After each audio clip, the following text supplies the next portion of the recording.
കൊഞ്ചുവ നമസ്കാരം, എല്ലാവർക്കും നമ്മുടെ പുതിയൊരു വീഡിയോയിലേക്ക് സ്വാഗതം. അപ്പോൾ ഇന്നത്തെ വ്ളോഗ് എന്ന് പറഞ്ഞിട്ടുണ്ടെങ്കിൽ നമ്മൾ കുറച്ച് നാൾ മുന്നേ ഇടേണ്ട ഒരു വ്ളോഗായിരുന്നു കേട്ടോ. നമ്മൾ ടോക്കിയോയിൽ വന്ന് താമസിക്കാൻ തുടങ്ങിയ സമയത്ത് ഷെയർ റൂമിലായിരുന്നു താമസിച്ചുകൊണ്ടിരുന്നത്. ആ ഒരു സമയത്ത് ഒരു സബ്സ്ക്രൈബർ ഗിഫ്റ്റായിട്ട് ഓസ്ട്രേലിയയിൽ നിന്ന് നമുക്ക് 2 ദിവസത്തെ ഒരു റൂം ബുക്ക് ചെയ്ത്, ടോക്കിയോയിൽ തന്നെ റൂം ബുക്ക് ചെയ്ത് നമുക്ക് അയച്ചു തന്നിട്ടുണ്ടായിരുന്നു. അതിനെപ്പറ്റി ഞാൻ പറഞ്ഞിട്ടുണ്ട് കേട്ടോ. എന്നോട് ഇൻസ്റ്റാഗ്രാമിൽ വന്ന് പാസ്പോർട്ടിലെ പേര് ചോദിച്ചു, വാട്സപ്പ് നമ്പറും ചോദിച്ചു. അപ്പോൾ ഞാൻ കൊടുത്തു. എന്താണെന്ന് എനിക്ക് മനസ്സിലായില്ല. പിന്നെ വാട്സപ്പിൽ വന്നിട്ട് ഇതുപോലെ ബുക്ക് ചെയ്തിട്ട് this is A small gift for you എന്ന് പറഞ്ഞിട്ട് എനിക്ക് അയച്ചു തന്നതും ഞാൻ 2 ദിവസം അവിടെ നിന്നൊക്കെ. അപ്പം അന്ന് ഞാനൊരു ഹോട്ടൽ ടൂർ എടുത്തിട്ടുണ്ടായിരുന്നു. അത് ഇതുവരെ പോസ്റ്റ് ചെയ്യാൻ പറ്റിയില്ല കേട്ടോ. അത് പോസ്റ്റ് ചെയ്യുന്നതിന് മുന്നേ എനിക്ക് ആളോട് ഒന്നോടെ ഒരു താങ്ക്സ് പറയണം. എനിക്ക് ഭയങ്കര ഒരു അങ്ങനത്തെ ഒരു ചിന്ത ഉണ്ടായിരുന്നു. ഒരു വ്ളോഗിൽ നമ്മൾ പറഞ്ഞിട്ടുണ്ടായിരുന്നു ഈ സംഭവങ്ങളെല്ലാം ഉൾക്കൊള്ളിച്ച്. എന്നാലും ഈ ഹോട്ടൽ ടൂർ ചെയ്യുന്നതിന് മുന്നേ തന്നെ ഇങ്ങനെ ഒരു വലിയൊരു സഹായം, ഇതൊരു വലിയൊരു സഹായമാണ്. ജപ്പാനിൽ ടോക്കിയോയിൽ 2 ദിവസം താമസിക്കാന്ന് പറഞ്ഞിട്ടുണ്ടെങ്കിൽ ഭയങ്കര എക്സ്പെൻസീവ് ആയിട്ടുള്ള കാര്യമാണ്. 2 ദിവസത്തെ ബ്രേക്ക്ഫാസ്റ്റും ബുക്ക് ചെയ്തിട്ടുണ്ടായിരുന്നു കേട്ടോ. അപ്പോൾ അതൊരു വലിയ കാര്യമാണ്. ഞാൻ ഒരിക്കലും പ്രതീക്ഷിക്കാതെ എനിക്ക് കിട്ടിയൊരു ഗിഫ്റ്റ് തന്നെയാണ് കേട്ടോ. എനിക്ക് ഗിഫ്റ്റ് എന്ന് പറഞ്ഞിട്ട് തന്നെയാണ് ആൾ എനിക്കത് തന്നത്. This is A small gift for you Akhil എന്ന് പറഞ്ഞിട്ട്. അപ്പം ഷെയർ റൂമിൽ താമസിക്കുമ്പോൾ നമുക്ക് 2500 ജാപ്പനീസ് തന്നെ ചിലവുണ്ടായിരുന്നുള്ളൂ. അതിലെല്ലാ കാര്യങ്ങളും പോകുമായിരുന്നു കേട്ടോ. നമ്മുടെ വൈഫൈ, കുളിച്ച് ഫ്രഷ് ആവാം, സ്റ്റേ ചെയ്യാം, അതൊക്കെ.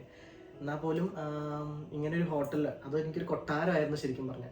വീഡിയോസ് എടുക്കാനും എഡിറ്റ് ചെയ്യാനും അവിടെ കിടന്ന് ഉറങ്ങാനും ഒക്കെ നല്ല സൗകര്യമായിരുന്നു കേട്ടോ. അതും ടോക്കിയോടെ ഒത്ത നടുക്കായിരുന്നു ഹോട്ടൽ. നമ്മുടെ ഷിൻജുക്കു എന്നൊക്കെ ജസ്റ്റ് ഒരു 5 മിനിറ്റ് 5-6 മിനിറ്റ് ഒക്കെ നടക്കാനുള്ളൂ. അപ്പം ആളിങ്ങനെ അയച്ച സമയത്ത് പറയുകയും ചെയ്തു എത്രത്തോളം സൗകര്യം ഉണ്ടെന്നൊന്നും എനിക്കറിയില്ല എന്ന് പറഞ്ഞപ്പോൾ ഞാൻ തിരിച്ചിങ്ങനെ പറഞ്ഞു സൗകര്യത്തിൻ്റെ ഒന്നും ഒരു പ്രശ്നമില്ല. കാരണം എന്തായാലും ഷെയർ റൂമിനേക്കാളും ഒക്കെ ബെറ്ററാണ്. എന്ത് സൗകര്യമാണെങ്കിലും ഒരു ഗിഫ്റ്റ് തരുമ്പോൾ നമുക്ക് അതിൻ്റെ ഇത് നോക്കേണ്ട, ക്വാളിറ്റി നോക്കേണ്ട ആവശ്യമില്ലല്ലോ. അപ്പം ഞാൻ 2 മനസ്സോടുകൂടി സ്വീകരിച്ചാണ് അങ്ങനെ ആ റൂമിലേക്ക് പോയത്. ആ റൂമിലേക്ക് പോയി അവിടെ താമസിച്ച് കഴിഞ്ഞ് വളരെ സമാധാനത്തോടെയാണ് ഞാൻ പിന്നെ വീഡിയോസൊക്കെ എടുത്തു വെച്ചത്, ഹോട്ടൽ ടൂർ ചെയ്യാമെന്ന് പറഞ്ഞിട്ട്. അപ്പോൾ അതുപോലെ എടുത്തു വെച്ചു. അപ്പം എന്തായാലും അതിനെപ്പറ്റി പറയുമ്പം ആൾക്ക് ഭയങ്കര നന്ദി പറയാതെ എനിക്ക് മുന്നോട്ട് പോകാനായിട്ട് പറ്റില്ല കേട്ടോ. ഓസ്ട്രേലിയയിൽ കിടക്കുന്ന ഒരാൾക്ക് എനിക്ക് വേണ്ടിയിട്ട് അങ്ങനെ റൂം എടുത്തു തരേണ്ട ഒരാവശ്യമില്ല. അതിന് മുന്നേ ഞങ്ങൾ ചാറ്റ് ചെയ്തിട്ടോ ഒരു പരിചയമില്ല കേട്ടോ. എൻ്റെ വീഡിയോ കാണുന്നുണ്ടെന്ന് പോലും എനിക്കറിയില്ലായിരുന്നു. ആദ്യമായിട്ട് മെസ്സേജ് വരുന്നു, അഖിൽ എവിടെയാണെന്ന് ചോദിക്കുന്നു. അങ്ങനെ ഷിൻജുക്കുല എന്ന് പറയുന്നു. അതിൻ്റെ അടുത്ത പരിസരത്ത് തന്നെ ഇത് ബുക്ക് ചെയ്യുന്നു. ബുക്ക് ചെയ്യാൻ വേണ്ടി പാസ്പോർട്ടിലെ പേര് ചോദിച്ചായിരുന്നു കേട്ടോ. പാസ്പോർട്ടിലെ പേര് ചോദിച്ചപ്പോൾ ഞാൻ എന്തിനാ പാസ്പോർട്ടിലെ പേര് ചോദിക്കുന്നത്, ഇനി മറ്റേ ഒറിജിനൽ നെയിം അറിയാനാണ്. മറ്റേ ചാനലിലൊക്കെ ചിലപ്പോൾ മല്ലു ജപ്പാൻ ഡയറീസ് അഖിൽ ശിവ നിരക്കല്ലേ കിടക്കണം, അങ്ങനെയൊക്കെ വിചാരിച്ചു.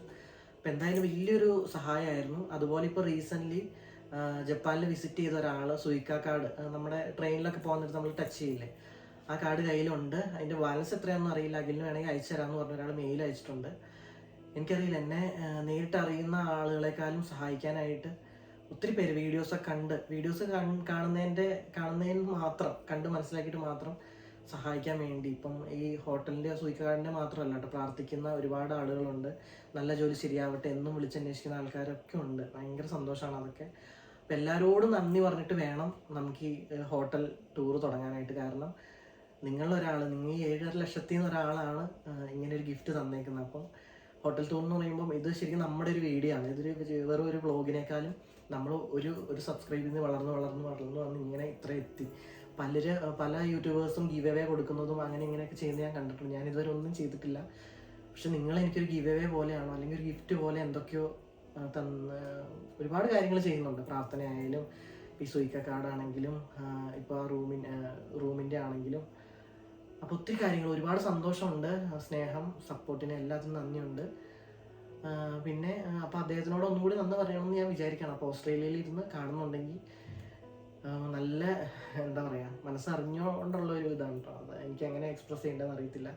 ഈ വീഡിയോ ചെയ്യുമ്പോൾ എന്തായാലും ഇൻട്രോ ആയിട്ട് ഓൺ വോയിസിൽ വന്ന് ഈ കാര്യങ്ങൾ പറയണമെന്ന് എനിക്ക് ഭയങ്കര ആഗ്രഹം ഉണ്ടായിരുന്നു. ഞാൻ പൊതുവെ ആരോട് സഹായങ്ങൾ അങ്ങോട്ട് ചോദിക്കാത്ത ഒരു മനുഷ്യനാണ്. അപ്പോൾ ഞാൻ അത്ര അത്യാവശ്യം വന്നാൽ മാത്രമേ ഞാൻ ചോദിക്കുള്ളൂ. അപ്പം ഇവിടെ ടോക്കിയോയിൽ ഷെയർ റൂമിൽ താമസിക്കുമ്പോൾ 2500 ജാപ്പനീസ് സെന്റ് നമുക്ക് കുറച്ച് കാലം അവിടെ പിടിച്ച് നിൽക്കാം. അത് കഴിഞ്ഞിട്ട് നമ്മൾ ക്യോത്തോയിലേക്ക് പോകുന്നു, ജപ്പാൻകാരോട്ട് സംസാരിക്കുന്നു. അവരോട് ഞാൻ മുന്നേ പറഞ്ഞിട്ടുണ്ടായിരുന്നു ഞാൻ ഇന്ന ഡേറ്റിൽ വരുന്നുണ്ടെന്ന്. അപ്പോൾ അവരെന്തായാലും റൂം റെഡിയാക്കിയിട്ടുണ്ടാവും. നമ്മൾ അവിടെ പോകുന്നു, പിന്നെ ജോലിക്ക് വേണ്ടി കുറച്ച് ദിവസം വെയിറ്റ് ചെയ്യുന്നു. അതൊക്കെയായിരുന്നു എൻ്റെ പ്ലാൻ. പക്ഷേ നമ്മളവിടെ ചെന്ന് കഴിഞ്ഞപ്പോൾ അവരെന്നെ കാണാൻ പോലും കൂട്ടാക്കിയില്ലല്ലോ. ഞാൻ വ്ളോഗിൽ പറഞ്ഞിട്ടുണ്ടായിരുന്നു. കോള് വിളിച്ച് സംസാരിക്കുകയൊക്കെയാണ് ചെയ്തത്. വെയിറ്റ് ചെയ്യാൻ പറഞ്ഞു. അങ്ങനെ തിരിച്ച് നമ്മൾ ഇങ്ങോട്ട് വന്നു. അപ്പോൾ അങ്ങോട്ടും ഇങ്ങോട്ടും പോയപ്പോഴും പൈസ ചിലവുണ്ട്. ഇതിനൊക്കെ നമ്മൾ 8 hours ട്രാവൽ ചെയ്തിട്ടല്ലേ പോയത് നൈറ്റ് ബസ്സിന്. അങ്ങനെ 10,000 ജാപ്പനീസാണ്. അപ്പോൾ ഒരുപാട് ചിലവുകളുടെ ഇടയ്ക്ക് ഇങ്ങനെയുള്ള ചില സൗകര്യങ്ങളൊക്കെ എന്ന് പറഞ്ഞിട്ടുണ്ടെങ്കിൽ വലിയ കാര്യമാണ്. അതുപോലെ റോബിൻ ചേട്ടനാണെങ്കിൽ ഇപ്പോൾ റോബിൻ ചേട്ടൻ്റെ കൂടെയാണല്ലോ താമസിക്കുന്നത്. അപ്പം ഞാനിവിടെ ലഗേജ് വെച്ചിട്ട് ഒരാളെ മീറ്റ് ചെയ്യാൻ പോകാമെന്ന് പറഞ്ഞിട്ടാണ് ഇങ്ങോട്ട് വരുന്നത്. അപ്പം എൻ്റെ അവസ്ഥ മനസ്സിലാക്കി കുറച്ച് ദിവസം ഇവിടെ നിന്നോളാൻ ആൾ പറഞ്ഞു. അപ്പോൾ അതൊക്കെ വലിയൊരു സഹായമാണ്. അപ്പം എന്നായാലും ഇങ്ങനെ ഈ കഷ്ടപ്പാടിൽ പ്രാർത്ഥനയാണേലും അല്ലാതൊക്കെ ആണെങ്കിലും സഹായിക്കുന്ന ഒരുപാട് പേർക്ക് ഒത്തിരി നന്ദിയുണ്ട്. വിസയുടെ അങ്ങനത്തെ കാര്യത്തിലൊന്നും എനിക്ക് ഭയങ്കര അങ്ങനെ ടെൻഷനൊന്നും ഇല്ല കേട്ടോ. അല്ലാതെ എനിക്കൊരു പേഴ്സണൽ ദുഃഖം എനിക്ക് ഉണ്ടായിരുന്നു. അതിൽ നിന്ന് ഞാൻ റിക്കവർ ആവുമെന്ന് വിചാരിച്ചിരിക്കുകയാണ് കേട്ടോ. അത് വളരെ പേഴ്സണലാണ്, നിങ്ങളായിട്ട് ഇപ്പോൾ ഒന്നും ഷെയർ ചെയ്യാനോ പറ്റാത്തൊരു ദുഃഖമാണ്. അത് ഇമോഷണലി ഒരു കണക്ഷനാണ്. അപ്പോൾ ഒരു മിസ്സിങ് ഫീലിംഗ് ഉണ്ട് മനസ്സിൽ. അപ്പോൾ അത് റെഡിയാവുമെന്ന് വിചാരിക്കുന്നു. അല്ലാതെ വിസ അങ്ങനത്തെ കാര്യങ്ങളൊക്കെ ഇപ്പോൾ തിരിച്ചു പോകേണ്ടി വന്നാൽ തിരിച്ചു പോകണം, നാട്ടിൽ പോയി സെറ്റ് ആവണം, പൈസ ഉണ്ടാക്കണം, അങ്ങനത്തെ ഒക്കെ ചിന്തകൾ എനിക്കുണ്ട്. ആ ധൈര്യമുണ്ട്. പക്ഷെ എന്നെ തളർത്തി കളയുന്നൊരു സംഭവം നാട്ടിലെ വെച്ച് തന്നെ ഞാനത് മനസ്സിലിട്ടിട്ടാണ് വന്നത്. എനിക്ക് അങ്ങനെ ഡൗൺ ആവാൻ താല്പര്യമൊന്നുമില്ല. നമ്മൾ മുന്നോട്ട് പോകണം, വീഡിയോസ് എന്നായാലും ഡെയിലി ഇടണം, അങ്ങനെയൊക്കെയാണ്. അപ്പം ഇപ്പം എനിക്ക് പ്രത്യേകിച്ച് വിഷമങ്ങളൊന്നും ഇല്ല കേട്ടോ. ഞാൻ ഹാപ്പി ആയിട്ടിരിക്കുകയാണ്. അമ്മയൊക്കെ എപ്പോഴും ചോദിക്കാം പൈസ എന്താ കയ്യിൽ, വിഷമമാണോ, അങ്ങനെയൊക്കെ എന്തെങ്കിലും വർഷമുണ്ടെങ്കിൽ തിരിച്ചു പോരെന്നൊക്കെ പറഞ്ഞിട്ട്. അപ്പോൾ എന്തായാലും നമുക്ക് മുന്നോട്ട് പോകണം, നമ്മുടെ ചാനലൊക്കെ ആയിട്ട് മുന്നോട്ട് പോകണം എന്ന് വിചാരിക്കുന്നു. അപ്പോൾ എല്ലാവരുടെയും സ്നേഹത്തിനും സപ്പോർട്ടിനും സഹായത്തിനും ഒക്കെ നന്ദി പറഞ്ഞുകൊണ്ട് നമുക്ക് ഈ ഹോട്ടൽ ടൂറിലേക്ക് കടക്കാം. അപ്പോൾ ഇത് എൻ്റെ മാത്രം ഒരു വ്ളോഗല്ല, നമ്മുടെ എല്ലാവരുടെയും കൂടെ. നിങ്ങളുടെ 7 ലക്ഷത്തിൽ നിന്ന് ഒരാൾ എനിക്കൊരു ഗിഫ്റ്റ് തന്ന ആ ഒരു ഹോട്ടൽ ടൂറാണ് നമ്മൾ കാണാൻ പോകുന്നത്. അപ്പോൾ ഒരുപാട് ഇനി പറഞ്ഞ സമയം കളയുന്നില്ല, നമുക്ക് നേരെ വീഡിയോയിലേക്ക് പോകാം. അന്ന് 3 മണിക്ക് ശേഷമായിരുന്നു കേട്ടോ നമ്മൾ ഹോട്ടലിൽ ചെക്ക് ഇൻ ചെയ്യേണ്ടത്. അപ്പോൾ അങ്ങനെ ചെക്ക് ഇൻ ചെയ്തു. ജസ്റ്റ് അവിടെ നിന്ന് ഫ്രഷ് ആയിട്ട് പിന്നെ ഇറങ്ങുകയാണ് ചെയ്തത്. ലോക്കറിലായിരുന്നു നമ്മുടെ പെട്ടിയൊക്കെ. അപ്പോൾ പെട്ടിയൊക്കെ എടുത്തുകൊണ്ട് പോകണം. അപ്പോൾ ഒന്ന് റെസ്റ്റ് ചെയ്തിട്ട് വരാമെന്ന് വിചാരിച്ചു. എല്ലാം കൊണ്ട് ചുവന്നുകൊണ്ട് ഇങ്ങനെ നടന്നു പോകണ്ടേ, അപ്പോൾ അത് ബുദ്ധിമുട്ടാവുമല്ലോ. കാര്യം അടുത്തൊക്കെ തന്നെയാണ്. അപ്പോൾ എന്തായാലും അങ്ങനെ അന്ന് അവിടെ പോയി ചെക്ക് ഇൻ ചെയ്തു. കുറച്ച് നേരം അവിടെ റെസ്റ്റ് ചെയ്തു, കുളിച്ചു, ഒന്ന് റെഡി ആയിട്ട് നമ്മൾ പെട്ടിയൊക്കെ എടുത്തുകൊണ്ട് പോവാണ്. അങ്ങനെ ഭയങ്കര സന്തോഷം ഉണ്ടായിരുന്നു കേട്ടോ. എന്താണ് മനസ്സിലെ ഫീലിംഗ് എന്ന് വെച്ചിട്ടുണ്ടെങ്കിൽ ഭയങ്കര സന്തോഷം ഉണ്ടായിരുന്നു. ഇങ്ങനെ ഒരു സമ്മാനം ഞാൻ ഒരിക്കലും പ്രതീക്ഷിച്ചിട്ടില്ല. ആരോ എവിടെ നിന്നോ ഇത്രയും ഒരു സ്നേഹത്തോടെ ഇങ്ങനെ തരിക എന്ന് പറഞ്ഞാൽ വലിയ കാര്യമല്ല. എനിക്കിപ്പോഴും അത്ഭുതമാണ്. അപ്പോൾ അങ്ങനെ നമ്മളവിടെ വന്നു. അപ്പോൾ തന്നെ നമ്മുടെ പാസ്പോർട്ട് കാര്യങ്ങളൊക്കെ കാണിച്ചു, നമുക്ക് കീ കാര്യങ്ങളെല്ലാം തന്നു. ആ ഹോട്ടൽ കണ്ടപ്പോഴേ എനിക്ക് മനസ്സിലായിട്ടോ, ഞാൻ ഉദ്ദേശിച്ചില്ല. ഷെയർ റൂമിനേക്കാളും ഒക്കെ 100 മടങ്ങ് നമുക്ക് സൗകര്യമുള്ളൊരു റൂമായിരുന്നു അത് 2 ദിവസത്തേക്ക്. അപ്പോൾ എന്തായാലും അങ്ങനെ അന്ന് അവിടെ റെസ്റ്റ് ചെയ്തു. പിറ്റേ ദിവസമാണ് കേട്ടോ നമ്മൾ ഈ വീഡിയോ എടുക്കുന്നത്. അപ്പോൾ രാത്രി കാഴ്ചകൾ നിങ്ങളെ കുറച്ച് കാണിക്കാമല്ലോ എന്ന് കരുതി പെട്ടി കൊണ്ട് പോകുന്ന ആ സമയത്ത് വീഡിയോസൊക്കെ എടുത്തു. പിന്നീട് രാവിലെ ഇത് ഇങ്ങനെ ഇരിക്കട്ടെ, നമ്മൾ പോയ ആ വഴികളൊക്കെ തന്നെയാണ്. അപ്പോൾ എന്തായാലും ബ്രേക്ക്ഫാസ്റ്റ് കഴിക്കണമായിരുന്നു. പക്ഷേ എനിക്ക് ലേറ്റായിട്ടാണ് ഞാൻ എഴുന്നേറ്റ്, അതുകൊണ്ട് ബ്രേക്ക്ഫാസ്റ്റ് കഴിക്കാൻ പറ്റിയില്ല. പിന്നെ ബ്രേക്ക്ഫാസ്റ്റ് കഴിക്കുന്നതൊക്കെ ചേർത്ത് ഞാനൊരു വ്ളോഗും ഷോർട്സും ഒക്കെ ഇട്ടിട്ടുണ്ടായിരുന്നു. അതിനുശേഷം നമ്മൾ തിരിച്ചു പോകാനുണ്ട്. തിരിച്ചു പോകുന്ന വഴിക്കാണ് നമ്മൾ ഈ ഹോട്ടൽ ടൂറൊക്കെ എടുത്തത്. അപ്പോൾ നല്ല തിരക്കുണ്ടായിരുന്നു, വെയിലൊക്കെ ഉണ്ടായിരുന്നു കേട്ടോ. അത്യാവശ്യം വെയിലും കാര്യങ്ങളൊക്കെ ഉണ്ടായിരുന്നു. എന്തായാലും ഇത്ര അടുത്ത് റൂം കിട്ടിയതുകൊണ്ട്, റെയിൽവേ സ്റ്റേഷൻ്റെ ഒക്കെ അടുത്താണ്, അതുകൊണ്ട് ഒരുപാട് പെട്ടി ചുമക്കേണ്ടതും ഉന്തിക്കൊണ്ട് നടക്കേണ്ടതൊന്നും വന്നില്ല കേട്ടോ. എല്ലാം കൊണ്ടും റൂമിൻ്റെ സൗകര്യമാണെങ്കിലും നടപ്പും കാര്യങ്ങളെല്ലാം കൊണ്ട് ഭയങ്കര സൗകര്യമായിരുന്നു, ഭയങ്കര സന്തോഷമായിരുന്നു. ആ 2 ദിവസം മനസ്സ് നിറഞ്ഞാണ് കേട്ടോ അവിടെ നിന്നത്. നമുക്ക് വീഡിയോ അപ്ലോഡ് ചെയ്യാനും അവിടുത്തെ സൗകര്യങ്ങളൊക്കെ ആണെങ്കിലും ഭയങ്കര സന്തോഷമായിരുന്നു.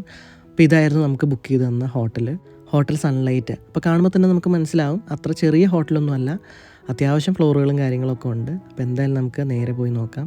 അപ്പോൾ ഇവിടെ ചെന്നപ്പോൾ തന്നെ ആണെങ്കിലും ബ്രേക്ക്ഫാസ്റ്റിൻ്റെ കാര്യമൊക്കെ ആണെങ്കിൽ നമുക്ക് ടൈമിൽ പോയി എല്ലാം കഴിക്കണം കേട്ടോ, അല്ലെങ്കിൽ നമുക്കത് കിട്ടത്തില്ല. അങ്ങനെ ഒരു ഇഷ്യൂ ഉണ്ടായിരുന്നു. അതുകൊണ്ടാണ് നമുക്കിപ്പോൾ ബ്രേക്ക്ഫാസ്റ്റ് മിസ്സായി പോയത്. അപ്പോൾ അങ്ങനെ ചെന്നു. ഫുഡ് കഴിക്കാൻ പോയ സമയത്ത് ഇതിൻ്റെ സൈഡ് വ്യൂ ഒക്കെ ഞാൻ എടുത്തിട്ടുണ്ടായിരുന്നു കേട്ടോ. ഭയങ്കര വലിയൊരു ഹോട്ടൽ തന്നെയാണ്. നമുക്ക് അവിടെ നിന്ന് കാണുമ്പോൾ നമുക്ക് പൊക്കം മാത്രമല്ലേ മനസ്സിലാവുള്ളൂ, അത്യാവശ്യം നല്ല വിട്ടും കാര്യങ്ങളൊക്കെ ഉണ്ട്. ഇതുവഴിയാണ് നമ്മൾ ഫുഡ് കഴിക്കാൻ പോകുന്നത്. അപ്പോൾ എന്തായാലും നമുക്ക് ഫ്രണ്ട് ഓഫീസിലേക്ക് പോവാം. അപ്പോൾ അവിടെ സാധാരണ പോലെ തന്നെ കുറച്ച് ജാപ്പനീസ് റിസപ്ഷനിലൊക്കെ ഇരിക്കുന്നുണ്ടായിരുന്നു.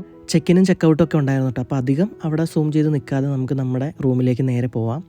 എലിവേറ്റർ കയറിയിട്ട് 3-ാം നിലയാണെന്ന് തോന്നുന്നു കേട്ടോ, ഞാൻ കറക്റ്റായിട്ട് ഓർക്കുന്നില്ല. അപ്പോൾ എന്തായാലും എലിവേറ്റർ കയറിയാണ് നമ്മൾ പോകേണ്ടത്. നമ്മൾ ചെല്ലുമ്പോൾ തന്നെ അവിടെ ക്ലീനിങ്ങിൻ്റെ ഒക്കെ പരിപാടികളൊക്കെ നടക്കുമായിരുന്നു കേട്ടോ, ചെക്കൗട്ടും കാര്യങ്ങളൊക്കെ. അപ്പോൾ 1-2 സ്റ്റാഫുകളൊക്കെ അവിടെ നിൽക്കുന്നുണ്ടായിരുന്നു. അവരൊക്കെ എന്നെ ഒന്ന് വണങ്ങി ഇങ്ങനെ കാണിച്ചു. അപ്പോൾ നമ്മളിവിടെ കീ അല്ലല്ലോ യൂസ് ചെയ്യുന്നത്, ഇങ്ങനത്തെ ഒരു കാർഡല്ലേ, നാട്ടിലും ഇങ്ങനെയൊക്കെ തന്നെയാണ്. അപ്പം നമ്മുടെ 1312 അതും കണ്ടായിരുന്നു റൂം നമ്പർ. ചെറിയൊരു ഓർമ്മക്കുറവുണ്ട്, ഇപ്പോൾ 3 ആഴ്ച കഴിഞ്ഞല്ലോ. അപ്പോൾ എന്തായാലും റൂമിലേക്ക് പോവുകയാണ്. നല്ല സൈലൻ്റ് ആയിരുന്നു കേട്ടോ. അതുപോലെ എന്താ പറയണ്ടേ, ഭയങ്കര സന്തോഷമായിരുന്നു. ഇങ്ങനെ ഒരു റൂം കിട്ടുക എന്ന് പറഞ്ഞാൽ ചില്ലറ കാര്യമല്ലല്ലോ. അപ്പം നല്ല എക്സ്പെൻസായി കാണും എന്തായാലും. അപ്പം ആളോട് എപ്പോഴും എന്തോരം നന്ദി പറഞ്ഞാലും എനിക്ക് മതിയാവത്തില്ല. അപ്പം അങ്ങനെ കാർഡൊക്കെ ഇട്ട് നമ്മൾ റൂമിലേക്ക് കയറി. അങ്ങനെ ഇതാണ് കേട്ടോ. അപ്പം ടോയ്ലറ്റ് സൗകര്യം എല്ലാം ഞാൻ വിശദമായിട്ട് കാണിക്കാം. അപ്പോൾ കയറുമ്പോൾ തന്നെ ഒരു സിംഗിൾ റൂം കേട്ടോ, 2 പേർക്ക് സ്റ്റേ ചെയ്യാൻ വേണമെങ്കിൽ. അപ്പോൾ കണ്ടോ നല്ല സൗകര്യമുണ്ട്, TV ഉണ്ട്, നല്ല സൗകര്യമുള്ള റൂമാണ്. ഞാൻ വന്നപ്പോഴേ എൻ്റെ സാധനങ്ങൾ എല്ലാം അവിടെ വെച്ചു. നമുക്ക് ഷൂട്ട് ചെയ്യാനും അങ്ങനത്തെ എല്ലാ സൗകര്യവും ഉണ്ടായിരുന്നു കേട്ടോ. 2 ഗൗണുകളുണ്ടായിരുന്നു അവിടെ, 2 ദിവസമായിട്ട് യൂസ് ചെയ്യാൻ പറ്റുന്ന രീതിയിലുള്ള. അങ്ങനെ മേശയിലൊക്കെ എൻ്റെ സാധനങ്ങളെല്ലാം ഞാൻ നിരത്തിയിട്ടേക്കുവാണ്. പിന്നെ ഇവിടെ ഒരു വിൻഡോ ഉണ്ടായിരുന്നു കേട്ടോ. വിൻഡോന്ന് താഴെ നോക്കുമ്പോൾ നമുക്ക് നല്ല കാഴ്ചകളൊക്കെ കാണാം. അതങ്ങനെ തുറന്നിടാൻ പറ്റുമെന്ന് എനിക്ക് തോന്നുന്നില്ല കേട്ടോ, അറിയത്തില്ല.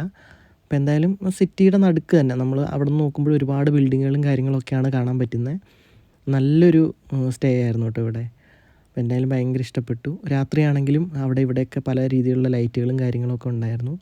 അപ്പോൾ അങ്ങനെ ബെഡിലാണെങ്കിലും നല്ല എന്താ പറയണ്ട, നല്ല സുഖമായിട്ട് ചുരുണ്ട് കൂടി കിടക്കാൻ പറ്റുമായിരുന്നു. ഷെയർ റൂമിൽ ഇങ്ങനെ ഒരു ക്യാബിൻ പോലത്തെ ഒരു സാധനത്തിലല്ലേ കിടന്നുകൊണ്ടിരുന്നത്. അപ്പം അതിൻ്റെതായിട്ടുള്ള ബുദ്ധിമുട്ടുകളും ഉണ്ടായിരുന്നു കേട്ടോ. നമുക്കൊന്ന് ഉച്ചത്തിലൊന്ന് ശ്വാസം വിടാൻ പോലുള്ള ഒരു ഇതില്ലായിരുന്നു, കൂർക്കം വലിക്കുമോ എന്നുള്ള പേടി. ബാക്കിയുള്ളവർക്ക് ശല്യം വരാൻ പാടില്ലല്ലോ. അപ്പോൾ അങ്ങനെ അപ്പോൾ എന്തായാലും വന്നു, മൊബൈലൊക്കെ ചാർജ് ചെയ്തു, കാര്യങ്ങളൊക്കെ ചെയ്തു. പിന്നെ AC ഒക്കെ ഉണ്ടായിരുന്നു, സെൻട്രലൈസ്ഡ് AC ആയിരുന്നു. പിന്നെ ഇവിടെ ഇതുപോലെ നമ്മുടെ ഡ്രസ്സുകളൊക്കെ തൂക്കിയിടാനുള്ളൊരു ഭാഗം. പിന്നെ ഇവിടെയാണ് നമ്മൾ ചെരുപ്പൊക്കെ ഇടുന്നത് കേട്ടോ. കയറി വരുമ്പോൾ തന്നെ നമുക്ക് സ്ലിപ്പർ മാറിയിടാം. ഹാങ്കറുകളൊക്കെ അവിടെയും കുറച്ച് തൂക്കിയിട്ടുണ്ടായിരുന്നു.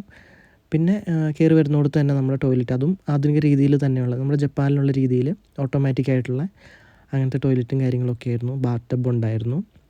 അവിടെ ശരിക്കും ഒന്ന് കുളിച്ചു. കുറേ നാളായാലും ഇങ്ങനെ വെള്ളത്തിൽ കിടന്ന് കുളിച്ചിട്ട്. അപ്പം അങ്ങനെ വെള്ളം ശേഖരിച്ച് വെച്ചിട്ട് അതിൻ്റെ അകത്ത് കുളിക്കുകയൊക്കെ ചെയ്തു. നല്ല വൃത്തിയുള്ള, പിന്നെ ടവല് കാര്യങ്ങളൊക്കെ ഉണ്ടായിരുന്നു. നമുക്ക് വേണ്ട lotion, body soap, body lotion, എല്ലാ സാധനങ്ങളും അവിടെ ഉണ്ടായിരുന്നു.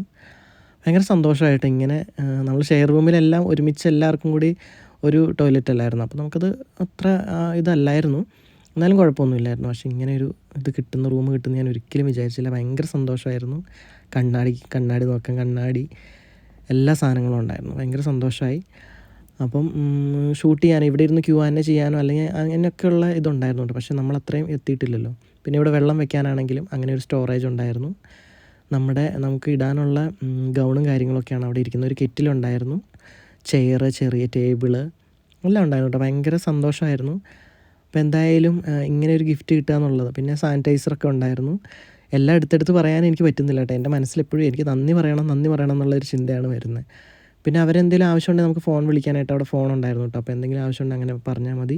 പിന്നെ വൈഫൈ ഉണ്ടായിരുന്നു. വൈഫൈ ആദ്യം വന്നപ്പോൾ തന്നെ കണക്ട് ചെയ്തു. TV ഒന്നും കാണാനുള്ള സമയം കിട്ടിയില്ല കേട്ടോ. പിന്നെ നമുക്കൊരു ഫ്രണ്ട് ഉണ്ടായിരുന്നു. ഫ്രണ്ടിനെ കാണാനായിട്ട് ടോക്കിയോ ഡോമിൽ പോയിട്ടുണ്ടായിരുന്നു. അവിടെ ഒരു 3 സ്റ്റാർ ആണെന്ന് തോന്നുന്നു, 3 സ്റ്റാറോ 4 സ്റ്റാറോ ആയിരിക്കും. അങ്ങനെ ഒരു ഹോട്ടൽ വിസിറ്റ് ചെയ്യാൻ പറ്റിയിട്ടുണ്ടായിരുന്നു. അപ്പോൾ ഈ ഹോട്ടൽ ടൂറിൻ്റെ കൂടെ അതും കൂടി ഞാൻ കാണിക്കാം കേട്ടോ. ദേ കാണുന്ന ഹോട്ടൽ കണ്ടോ, ആ ഹോട്ടലിലേക്കാണ് നമ്മൾ പോകുന്നത്. അപ്പോൾ നൈറ്റാണ് പോയത്. അവിടെ ചെന്നു. അപ്പം നമ്മൾ ഈ ലിഫ്റ്റിലൊക്കെ കയറിയിട്ട് ഭയങ്കര സ്പീഡിലോട്ടാണ് പോകുന്നത്. അപ്പം ഞാൻ ആദ്യമായിട്ടാണ് ജപ്പാനിൽ വന്നിട്ട് ഇത്രയും വലിയൊരു ഹോട്ടലിൽ പോകുന്നത്. അപ്പോൾ അങ്ങനെ പോയിട്ടുണ്ടായിരുന്നു. കണ്ടോ, നിലകൾ മാറി മാറി പോകുന്നുണ്ടോ, ഓരോ എത്ര സ്പീഡിലാണ് പോകുന്നതെന്ന് കണ്ടോ. അപ്പോൾ അതും ഈ ഹോട്ടൽ ടൂറിൻ്റെ കൂടെ ചേർത്ത് നിങ്ങളെ കാണിക്കാമെന്ന് വിചാരിച്ചു. അപ്പം ഒരു സാധാരണ ഹോട്ടലിൻ്റെയും അല്ലാതൊരു സ്റ്റാർ ഹോട്ടലിൻ്റെ ഒരു പ്രത്യേകതകൾ കാണാമല്ലോ. അപ്പോൾ ഇത് കണ്ടോ, ഒരുപാട് നമ്മൾ അങ്ങോട്ട് പോകാനൊക്കെ ഉണ്ട് കേട്ടോ. ഇപ്പോൾ ഏകദേശം ഒരു എത്രയോ 10-ഓ 40-ാമത്തെ നിലയിലെങ്ങാണ്ടാണ് നമ്മൾ. പിന്നെ അവിടെ നിന്ന് അധികം വീഡിയോസും കാര്യങ്ങളൊന്നും എടുത്തില്ല അകത്തുനിന്ന്. നമ്മൾ നമ്മുടെ റൂം ടൂർ കാണിക്കുന്നതിൻ്റെ കൂട്ടത്തിൽ ഇത് കാണിച്ചെന്ന് മാത്രമേ ഉള്ളൂ, ലിഫ്റ്റ് ഇറങ്ങുന്നതും കാര്യങ്ങളൊക്കെ, ടോക്കിയോ ഡോം. അപ്പോൾ അങ്ങനെ. അപ്പോൾ ഇന്നത്തെ വീഡിയോ നിങ്ങൾക്ക് എല്ലാവർക്കും ഇഷ്ടപ്പെട്ടു എന്ന് വിചാരിക്കുന്നു. ഇനി എന്തായാലും നമുക്ക് അടുത്തൊരു വീഡിയോയിൽ കാണാം.